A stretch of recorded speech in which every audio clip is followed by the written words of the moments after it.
최고일 수밖에 없습니다. 오늘 아버지 날입니다. 늘 어머니 중심으로 우리는 살았고 또 어머니의 사랑이 늘 가치 있는 거라고 생각했고 아버지의 사랑은 조금 어머니의 사랑보다 조금 못 미치는 것 같은 그런 느낌이 은연중에 우리에게 조금씩 있습니다. 아버지의 사랑은 뭘까? 아버지는 어떤 면에서 우리에게 소중한가? 마땅하게 그 자체가 소중하다는 걸 부정하는 건 아니지만 어머니와 비교할 때 우리는 조금씩 한 급 낮은 등급의 사랑처럼 그렇게 생각하곤 합니다. 오늘 말씀을 나누면서 그런 생각들이 조금 교정될 수 있으면 좋겠고 또 아버지 되신 분들의 생각, 우리의 위치, 또 아버지를 바라보는 자녀의 마음, 또 아버지로서의 역할을 감당하기 위해서 애쓰는 내 남편, 내 배우자, 아빠의 모습들이 새롭게 세워질 수 있으면 좋겠습니다. 여러분 그런 얘기 한국적인 문화, 유교 문화에서 사는 사람들은 이런 말들을 많이 들죠. 신체 발부 수지 부모라고요. 유교에서 하는 말들인데 저는 이 말이 이렇게 목사니까 그렇게 이야기를 하는 게 아니라 100% 적절할까 너무 많이 강조된 부분은 있는데 우리에게 모든 것은 다 부모로부터 받은 거다 이런 표현, 이런 의미로 우리가 어려서부터 많이 들었던 그런 말씀이기도 합니다. 오늘 사실 말씀을 시작하면서 간단한 동영상을 하나 준비했습니다. 보니까 아버지에 대한 동영상이 꽤 많이 있는데 우리 아버지에 대한 마음을 한번 잠깐 생각해 볼 수 있는 그런 시간이 됐으면 좋겠습니다. 잠깐 우리 동영상 보겠습니다. 충선이 아빠, 진영이 아빠. 항상 미안해요, 걔한테는.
충선이 아빠, 김용봉.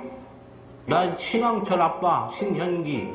이영근입니다. 큰아들이. 저 영우 아버지 되는 사람입니다. 조유섭 아빠, 진영이 아빠.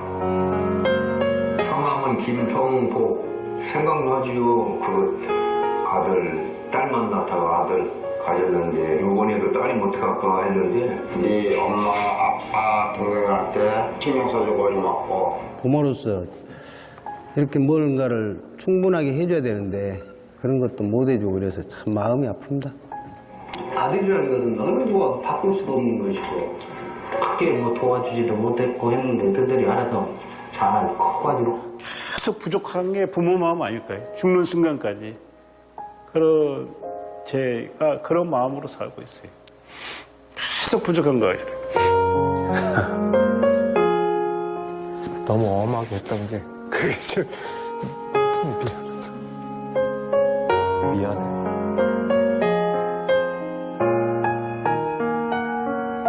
항상 내가 부족하고 항상 미안해요. 걔한테는. 미안하다 참.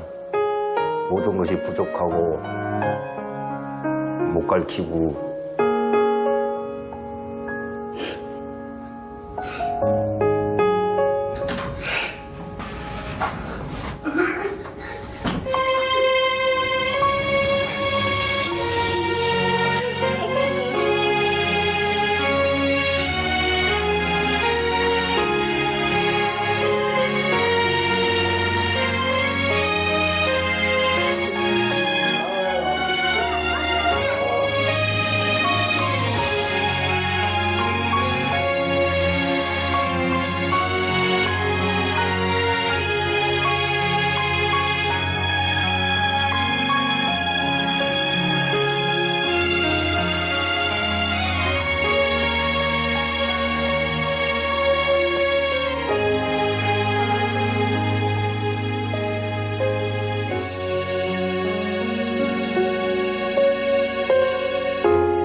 설교를 굳이 더 안 해도 될 것 같은 그런 느낌입니다. 아버지의 사랑과 또 아버지에 대한 죄송함, 그리고 자녀를 키우신 아버지의 마음, 좀처럼 우리는 요즘 아버지들은 옛날 아버지는 어떠셨는지 모르지만 다 어머니처럼 이렇게 감성도 깊고 또 자녀에 대한 애틋한 마음을 가지고 계신 모습을 동영상에서 보았습니다. 몇 주 전에 이제 어머니 주일을 우리가 맞으면서 출애굽기 2장에 나오는 모세의 출생과 관련된 말씀을 함께 나누었습니다. 거기서 우리가 이제 함께 나눈 어머니의 모습에 대해서 함께 나눴는데, 어머니는 그 아이를 가지면서 아이가 어머니 몸의 일부였잖아요. 그러니까 태생적으로 어머니의 마음에 가지고 있는, 어머니 마음이 품고 있는 그 자녀에 대한 마음은 본질적으로 뜨거울 수밖에 없고 당신 자신처럼 사랑할 수밖에 없는 그런 마음이 어머니의 사랑의 모습이라고 함께 나누었습니다. 이와 같은 어머니의 사랑과 비교해 봤을 때 아버지의 사랑은 어떤 것일까요? 비디오를 보면서 우리는 아버지의 사랑도 어머니의 사랑 못지않게 뜨겁고 깊은 것을 느낄 수 있습니다. 그런 아버지의 사랑에 이의를 달 수 없을 것입니다. 그러나 사실 아버지의 사랑은 여러 면에서 어머니의 사랑과는 좀 다른 것 같습니다.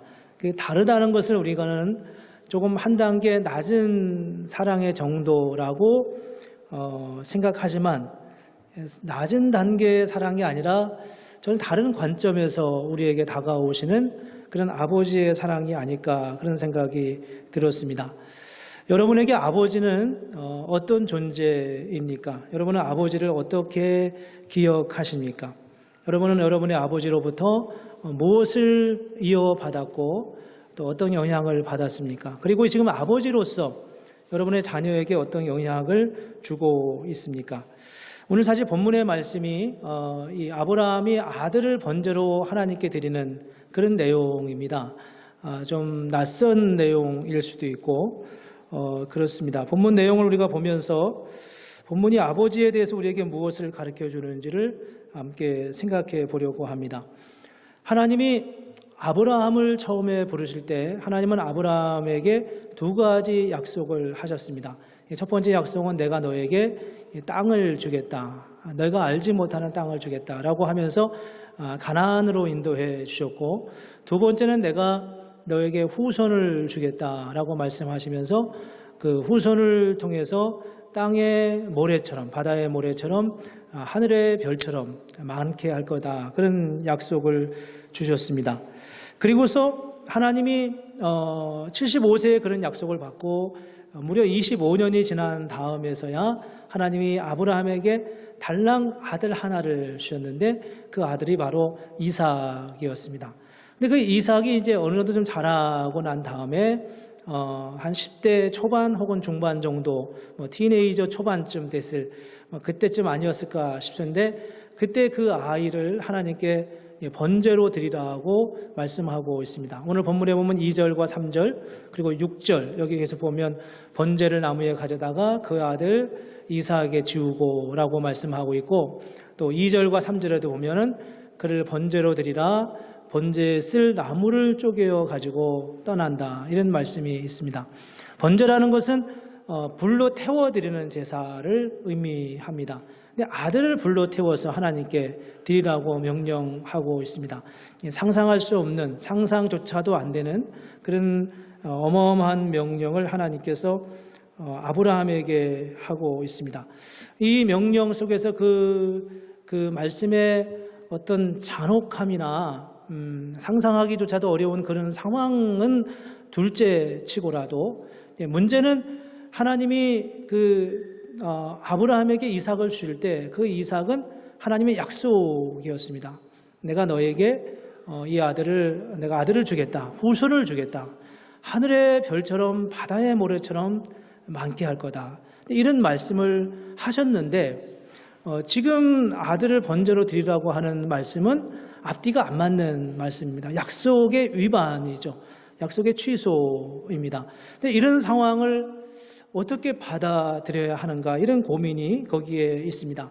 아들 이삭도 그런 말씀을 이미 듣지 않았겠습니까? 너는 하나님이 약속한 아들이야. 뭐 아브라함이 하나님께 아들을 달라고 한 것도 사실 아니었습니다. 아브라함은 자기가 아이가 안 생기는 것을 보면서 자기 종인 엘리에셀을 통하여서 자기 재산과 자기의 모든 것을 물려주려고 생각하고 계획을 했었는데 하나님이 나서서 아브라함에게 찾아오셔서 내가 너에게 아들을 줄게. 그 아들은 이런 일들을 할 거야. 이렇게 친히 하나님께서 말씀해 놓으시고 그리고 그렇게 해서 주신 아들을 불과 10대 초반이나 중반밖에 안 된 아들을 번제로 드리라고 말씀하고 있는 겁니다. 이 안에 담겨져 있는 이 어떤 하나님의 말씀에 대한 모순을 우리는 발견합니다. 하나님께서 아들을 바치라 해서 바치면 하나님이 아들을 주시고 그를 통해서 특별한 하나님의 목적을 이루시겠다고 하는 그 목적이 깨어지게 되고 만약 하나님이 신실하신 분이고 그 약속을 성취되기를 기대한다면 아들은 죽어서는 안 되는 상황입니다. 이런 모순된 상황 속에서 아브라함은 굉장히 신실한 우리식으로 표현하면 성경적으로 표현하면 신실한 어떻게 보면 굉장히 탁월한 어떤 말이 표현할 적절할지 모르지만 그런 모습으로 하나님께 응답했습니다. 그래서 히브리서 11장 19절에 보면은 이런 표현이 있습니다. 그가 하나님이 능히 이삭을 죽은 자 가운데서 다시 살리실 줄로 생각한지라. 아브라함은 그렇게 믿었다는 거죠. 하나님이 이 이삭을 잡아서 번제로 드리면 하나님이 그를 다시 살리실 거다. 이 믿음이 어디서 나왔는지 모르겠어요. 아브라함이 그렇게 믿었다는 겁니다. 그래서 이삭을 드릴 수 있었다고 하는 게 이제 아브라함의 믿음이었고 하나님과 아브라함 사이에 코드가 맞은 그런 모습입니다. 창세기 22장은 그렇게 이해하는데 아무런 문제가 없습니다. 그런데 이제 오늘 본문을 보면서 오늘 아버지 주일이잖아요. 이제 그 사이에 누가 끼어 들어가냐 하면 하나님과 아브라함 사이에는 아무런 문제가 없고 우리가 이해 다 했습니다. 근데 그 사이에 이제 이삭이 당사자가 된 거예요. 근데 이삭의 입장에서 아버지와 하나님과의 관계는 어떻게 이해될 수 있는가 하는 것입니다. 아들의 입장에서 아버지는 어떤 존재인가 이런 부분을 우리가 고민하면서 함께 생각해 보는 것입니다. 아버지와 아들 관계 안에서 이 말씀을 한번 봅시다. 아버지와 아들 관계에서 이 말씀은 우리에게 무엇을 말씀하는 건가요? 이런 상황이 있을 때 아들에게 아버지는 어떤 모습으로 비춰질 거라 생각하십니까? 어머니와는 많이 다른 아버지의 모습을 발견합니다. 어머니는 한없이 사랑으로 품어주신 분입니다. 어머니는 당신의 모든 것을 다 내주신 분이셨습니다. 어머니는 정말 우리가 이해하는 그대로 우리 자신이 그분의 일부였기 때문에 그분을 당신의 몸을 사랑하는 것보다 우리를 더 사랑하고 더 끔찍히 애써 주십니다. 어머니의 사랑을 다 기억하시나요? 언뜻 제 마음에 생각나는 일들이 있습니다. 저도 그런 사랑을 받았던 것 같아요. 시골에서 놀다가 손가락에 가시가 들어가면 그 가시가 들어가면 손에 덧난다고 손가락을 빨아주시던 어머니의 생각이 나요. 근데 그 가시가 때로는 손가락에만 나는 게 아니라 때로는 뛰어놀다가 발가락에 가시가 들어갈 때도 있어요. 그런 그 발가락을 굳이 잡아당겨서 발가락을 빠셨던 그런 어머니의 생각이 납니다. 그게 이제 아버지는 할 수 없는, 아버지들 해보셨나요? 아버지는 할 수 없는, 상상할 수 없는 그런 사랑이 어머니로부터 나왔습니다. 근데 아버지는 다릅니다. 성경에서 아버지 아브라함은 아들을 하나님께 번제로 드렸습니다. 드리려고 했습니다. 아들을 번제로 하나님께 드리는 아버지, 그 아버지를 상상할 수 있겠습니까? 그런 아버지를 사랑할 수 있고 존경할 수 있겠습니까? 그런 아버지를 두는 이삭은 아버지를 어떻게 생각할 수 있을까요? 이삭의 생애를 우리가 보면 이삭은 굉장히 복된 삶을 살았습니다. 그런데 그런 삶의 자리에 이르는 과정 속에서 이삭에게 보인 아브라함의 모습을 생각해 보면 좋겠습니다. 아버지는 자녀와의 관계에서 무엇을 보았을까요? 아브라함은 아버지의 입장에서 아들을 볼 때 그 아들보다 더 집중해서 보았던 분이 계셨는데 그분이 바로 하나님이셨습니다. 그런 하나님을 바라보면서 하나님과의 관계 안에서 아들을 생각했어요. 즉 아버지는 하나님과의 관계에서 하나님이 주신 사명을 더 중요하게 생각했습니다. 아들도 하나님께서 주신 그 더 큰 사명 안에서 이해했고 그 사명의 일부였어요. 물론 아버지로서 아브라함은 아들 이삭을 사랑하고 귀하게 여겼습니다. 그러나 아버지 아브라함은 아들을 사랑하면서도 아들보다 하나님을 더 바라보았던 것 같습니다. 하나님을 두려워했습니다.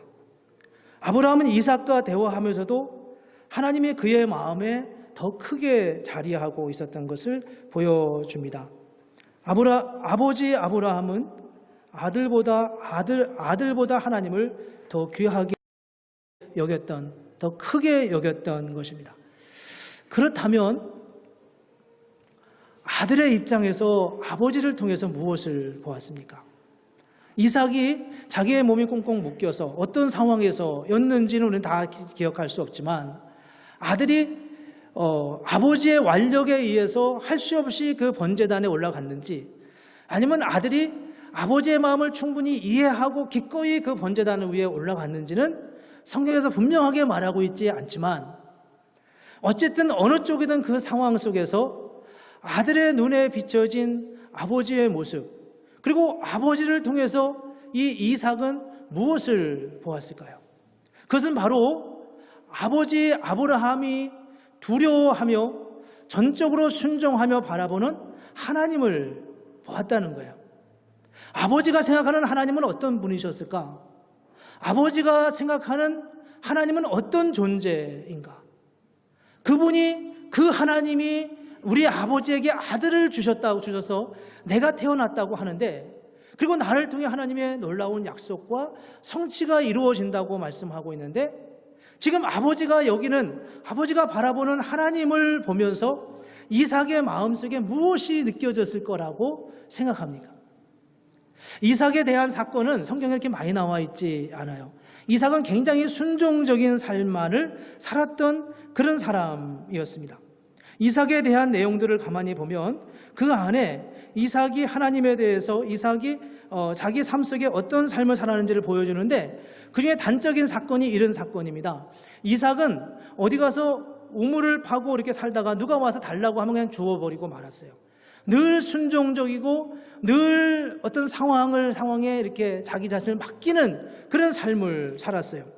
그런데 그렇게 하는 말씀 중에 어떤 말씀이 있냐 하면 창세기 26장 12절 13절에 보면은 이렇게 말씀합니다. 이삭이 그 땅에서 종사하여 그 해에 100배나 얻었고 여호와께서 복을 주심으로 그 사람이 창대하고 왕성하며 마침내 거부가 되었다. 이렇게 말. 하나님이 이삭을 그렇게 복을 주셨다는 거예요. 무엇 때문에 하나님이 이삭에게 복을 주셨을까? 26장 28절에 보면은 그 지역에는 그랄에 있는 이 블레셋 왕이었던 이 아비멜렉이 이삭을 보고서 이렇게 말하고 있습니다.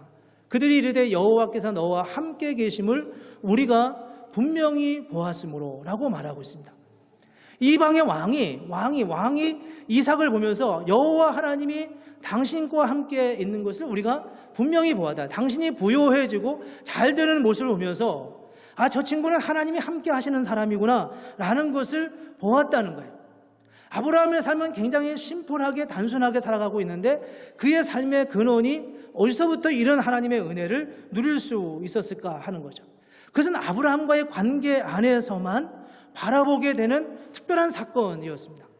그런 아브라함을 보면서 아브라함이 두려워하는 하나님, 아브라함이 내 아버지가 섬기는 그 하나님을 보면서 이삭은 태어나면서부터 하나님에 대한 철저한 순종과 믿음의 모습으로 주 앞에 나아가서 이삭의 삶이 하나님의 은혜 가운데서 정말 복되고 풍성한 삶을 누리게 됐던 그 하나님의 역사를 바라보게 됩니다.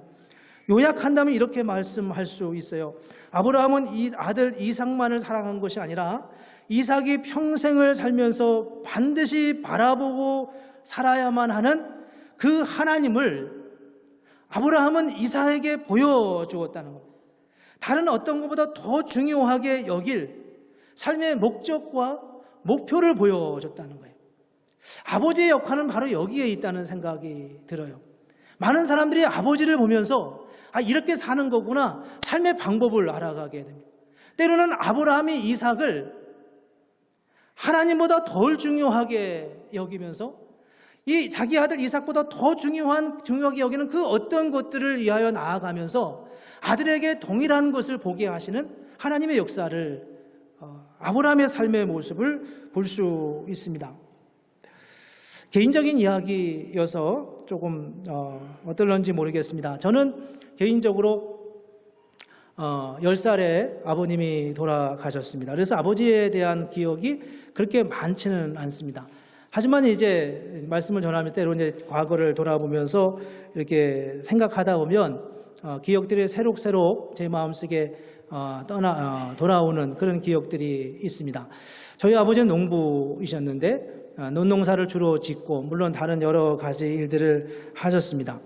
아마 이맘때쯤 되면 모내기를 한참 할 때였던 것 같아요. 모판을 만들고 이제 그걸 모내기를 해서 또 모를 심고 한 7월쯤 되면 그 모가 이렇게 한참 자라면서 나가서 피를 뽑아줘야 되고 피고의 잡초를 뽑아줘야 되고 이런 일들을 계속 이제 해야 되죠. 그럼 이제 8월이 지나고 9월이 되면 추수 때가 다가와서 이제 추수의 기쁨을 맛보게 됩니다. 기억에 한 번도 아버지께서 일어나시는 장면을 본 적이 별로 없은 것 같아요. 제가 했던 심부름 중에 저는 이제 막내였기 때문에 큰 일은 안 했지만 제가 주로 했던 심부름 중에 하나가 뭐였냐면 나가서 아버지에게 가서 아침 진지 드시라고 말씀드려라, 이 말씀을 늘 들었던 것 같아요. 그게 아마 7월 어간이 아니었을까, 방학 때였을 것 같고 늘 새벽에 이른 새벽에 나가셔서 피를 뽑고 논을 돌아보셨던 그 아버지의 모습이 늘 연상이 되고 있습니다. 그런 모습을 보면서 도대체 언제 일어나서 어떻게 사셨는가 이런 생각이 늘 마음에 있어요. 근데 그런 모습들 뿐만 아니라 물론 그 외에도 참 많이 있었습니다. 농한기가 되면 서울에 가면 산에 가서 나무를 해 오시는 장면이라든지 그 나무의 짐이 너무나 커서 그 비교적 대문이 컸었는데도 그 대문을 들어오시기가 힘에 겨워 하셨던 그런 모습도 보이고요. 겨울이 되면은 요즘 용어는 별로 안 써서 젊은 친구들은 잘 알는지 모르겠어요. 젊은 친구들이 많지 않아서 가마니를 짜야 되는데 그 가마니가 겨울에 다 짜놔야 여름에 이제 농사를 다 마치고 쌀을 매상 이제 팔게 정부에 이제 사가는 그런 매상을 하게 되면 그 가마니가 100개나 200개 정도 이렇게 필요하죠.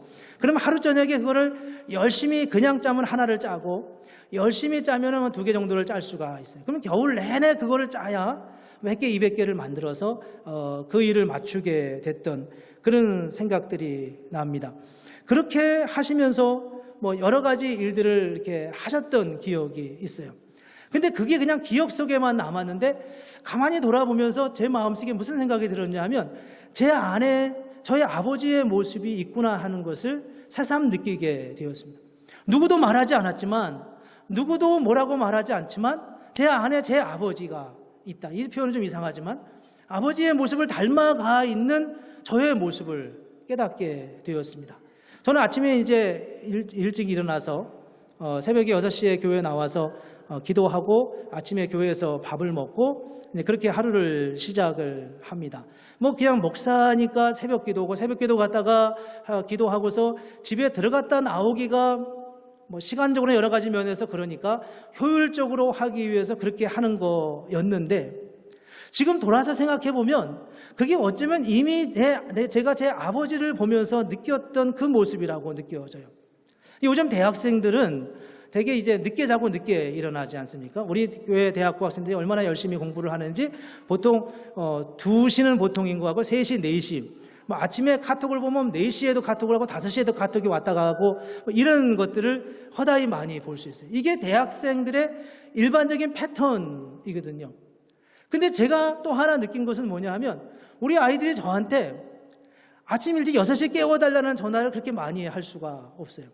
일찍 일어나라고 말도 하지 않았음에도 불구하고 지들 스스로 6시에 일어나고 6시 반에 일어나려고 하는 그런 모습을 보게 됩니다. 누구한테 말하지도 않았음에도 불구하고 우리도 모르는 사이에 삶의 방법들이 그렇게 익혀져 가고 있는 모습을 보게 됩니다. 그런데 문제가 하나 있어요. 그 문제가 뭐냐 하면 세월이 지나면서 나이가 들면서 우리 아버지가 우리 동네에서 나무도 제일 많이 하셨고 새끼를 꽈도 새끼가 제일 고르게 이쁘게 꼬셨고 그렇게 하셨다고 저는 기억을 실질적으로 합니다. 그런데 세월이 지나면서 동료들을 만나고 보니까 내 친구 아버지들, 내 동료 아버지들은 내 아버지보다 더 훌륭한 모습들을 많이 보게 되는 거예요. 어떤 경우는 고급 공무원인 친구도 있고 어떤 경우는 유명한 대기업의 임원인 경우도 있고 상상할 수 없는 시골에서 살았던 저로서는 상상할 수 없는 그런 삶의 자리에 놓여 있는 그리고 목회를 아주 잘 하시는 아버지의 목회자를 두었던 그런 친구가 제 마음속에 가장 부러웠던 적이 있어요. 아버지가 가장 훌륭하게 보였던 어린 시절과 다르게 세월이 지나면서 그 아버지가 내게 그렇게 훌륭하지만은 않고 내 삶에 충분한 조건들을 다 갖춰주지 못했던 그런 아버지의 모습을 생각하게 됩니다. 아버지가 자기 자신을 하나님께 번제로 드리려고 하는 아브라함의 모습을 보면서 이삭의 마음속에서는 무엇이 느껴졌을까? 이삭은 어떻게 아버지의 말씀에 순종하며 그 자리에까지 갔고 그의 삶이 그렇게 부요하고 아름답게 풍성한 하나님의 은혜를 누리며 살아갈 수 있었을까? 그 안에 아버지에 대한 두 가지 모습이 우리에게 있다는 거예요. 하나는 우리가 어릴 때 보았던 그 아버지의 훌륭한 모습과 함께 믿음의 모습과 함께 한편으로는 내 아버지가 내가 생각했던 것만큼 그렇게 훌륭하지만은 않고 다른 아버지가 비교될 수밖에 없는 그런 삶의 자리에 놓여 있습니다. 때로는 아버지의 모습이 논리적으로 합당하지 않은 삶을 나한테 요구할 때도 있습니다. 왜 우리 아버지는 그렇게 살았을까? 그렇게 생각하는 모습이죠. 그런 모습 속에서 우리는 아버지에 대한 공경의 마음, 아버지에 대한 존경의 마음들을 서서히 조금씩 이루어져 버려가고 있습니다.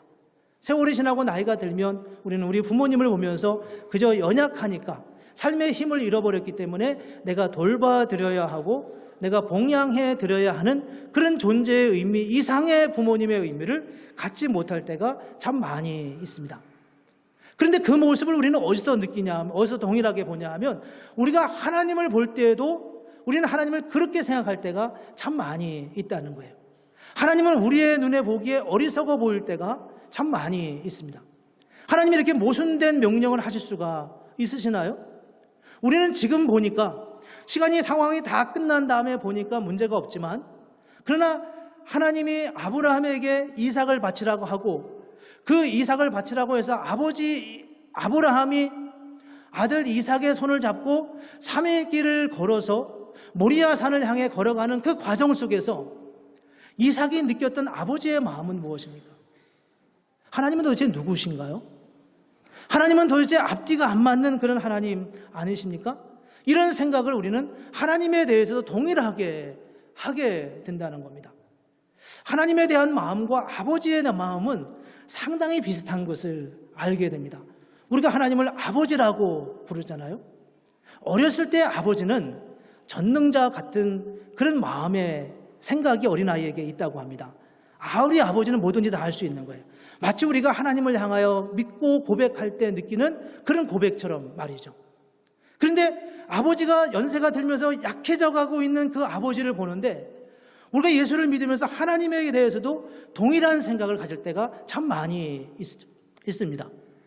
여러분 요한복음 2장에 보면은 가나 혼인잔치에서 예수님께서 물로 포도주를 만드시는 사건이 나와 있어요. 그 사건은 우리가 너무 익숙히 잘 알고 있는데 그 사건은 이렇게 진행되지 않습니까? 가나에 한 혼인집이 있었는데 혼인잔치가 있고 포도주가 건화하게 이렇게 열려 있습니다. 근데 포도주가 떨어졌어요. 예수님께서 주변에 있는 하인들에게 이렇게 말합니다. 너희는 물을 떠다가 항아리에 부으라. 돌 항아리가 6개가, 큰 항아리가 6개가 놓여 있습니다. 이 돌 항아리는 당시 어떤 용도로 쓰였냐면 집 앞에 놓여놓고 밖에서 워낙 그 열대 지방이고 사막 기후였기 때문에 밖에서 오는 사람들이 손과 발을 씻게 씻도록 만들어 놓은 그 항아리가 바로 돌 항아리였어요. 거기다 물을 가득 채우라고 한 다음에 그 물을 연회장에게 갖다 주라고 말했습니다. 그때 우리가 종이라면 우리는 어떤 입장을 취할 수 있겠습니까? 왜 예수님은 그런 명령을 하시는 것입니까? 이 물이 이게 지금 포도주가 됐으니까 이 물을 마시라고 하는 것입니까? 아니면 이게 그냥 포도주 대신 물이라도 마시라고 말씀하는 겁니까? 종들은 아무것도 알지 못한 상태에서 예수님의 말씀에 순종하게 됩니다. 그리고 그 물을 마신 다음에 그들은 그것이 바로 이제까지 마셨던 어떤 포도주보다 더 값진 포도주였음을 발견하게 됩니다. 이게 제자들이, 이게 종들이 예수님과의 관계 안에서 발견했던 바로 그 모습이었어요. 아무것도 아닌, 말이 안 되는, 상황에 걸맞지 않은, 어쩌면 이 상황이 그대로 진행된다면, 아무 사건 없이 진행된다면 그 잔치, 혼인잔치집이 완전히 풍지박산이 될 수 있는 그런 아수라장이 될 수밖에 없는 그런 상황에서 종들의 순종과 종들의 순종의 행위를 성경은 격려하고 칭찬하고 있습니다. 이렇게 된 일을 아무도 알지 못하고 오직 종들만 알더라라고 요한복음 2장에서 말씀하고 있거든요. 우리가 하나님을 바르게 섬긴다면 우리는 필연적으로 우리의 부모님을 보면서도 동일한 마음으로 섬기게 된다는 거예요. 우리가 우리의 아버지, 어머니를 공경하고 온전하게 섬기면 그 속에서 우리의 하나님에 대한 우리의 믿음도 동일하게 가게 되는 것을 보게 됩니다. 거기에 바로 우리가 하나님을 아버지라고 부르게 되는 이유가 있다고 여겨집니다. 어릴 때는 아버지만큼 위대한 분이 없으셨어요. 그러나 세월이 지나고 나면 아버지보다 훌륭한 분들이 참 많이 있는 것을 알게 됩니다. 예수를 처음 믿을 때는 하나님이 최고였어요. 그러나 성경을 알고 삶의 상황에 더 이해하면 할수록 하나님의 말씀이 우리의 마음에 그렇게 큰 설득력을 갖지 못할 때가 있음을 알게 됩니다. 여기서 우리는 어떻게 하나님 앞에 어떻게 우리의 아부모님과의 관계를 세워갈 수 있겠습니까? 우리가 아버지로서 우리는 어떤 모습으로 살아가야 하겠습니까? 설교 후에 부를 찬양의 내용입니다. 이렇게 말하고 있습니다. 누가 주를 따라 섬기려는가? 누가 죄를 떠나 주만 따를까? 누가 주를 섬겨 남을 구할까? 누가 주의 뒤를 따라가려나? 부르심을 받아 주의 은혜로 주를 따라가네? 주만 따르네. 아버지의 사명은 그거인 것 같아요. 내가 어떻게 하나님을 향하여 믿음으로 가느냐, 그 삶 자체가 곧 우리의 자녀를 그렇게 살아가도록 만들어가는 것을 볼 수 있습니다. 어떻게 우리가 정말 아름다운, 정말 복된 아버지가 될 수 있을까요? 그것은 우리가 열심히 믿음으로 살아가는 것밖에는 다른 것이 없음을 알게 됩니다.